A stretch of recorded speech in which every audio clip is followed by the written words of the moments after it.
Well, I think for me, it's been the lesson I learned over the past year and a half now, almost 2 years, well, closer to 2 years, is like you don't have to be perfect to do this. I thought I had to be perfect. There was a time when I was going through the throes of my alcohol abuse and the demise of my marriage where I thought, oh, I'm going to have to throw in the towel. Like I seriously considered that.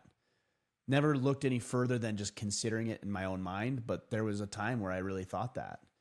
And then what I realized through my own actions and then starting to share some of what was going on, I realized that I don't have to be perfect to do this. In fact, I'm maybe more qualified now than I was before because I have a greater level of understanding and empathy for somebody who's going through what might drive them to belong to this movement, which is substance abuse or a divorce or any number of things that people deal with. And I'm more empathetic and understanding to what they're dealing with because I've dealt with some of it myself now. So a lot of our inability or unwillingness to take action stems from our desire to be perfect in order to do it. And you just don't. You just need to be honest.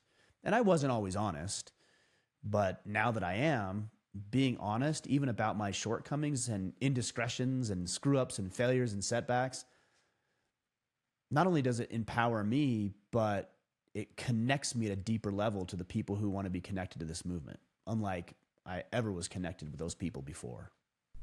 Yeah. I think one of my biggest lessons while being with you over the last, 8 years or 7 years or so, has been the natural order of men coming into the Iron Council. And the IC is open right now. You guys have pretty much this week to sign up to join us in that brotherhood. But most men join the Iron Council to focus on themselves, and they think they are the focus, right? It's like, okay, I'm going to join here, and I'm going to get my fitness dialed in. I'm going to get these things, and I'm bettering myself, and that's not bad. I'm not saying that's bad. But guys that get it move past that, and then they realize that they're in the Iron Council for the other men on their team.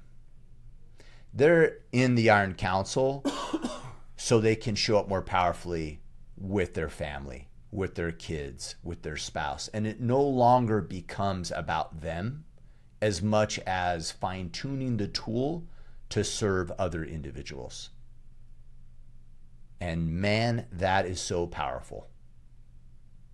And don't get me wrong, sometimes that's hard to imagine, putting others first when we're broken and we need to work on ourselves. But there's the natural order of progression I've seen over and over again in the Iron Council. And the guys that continue to move on to the next stage, they step into the stage of service. And it's the service of their teams and it's the service of their communities, and they start playing a bigger game. Not the game of, I just want some financial stability and I want to be in shape. They've taken on something bigger than that. And that is really what the movement's about more than anything else.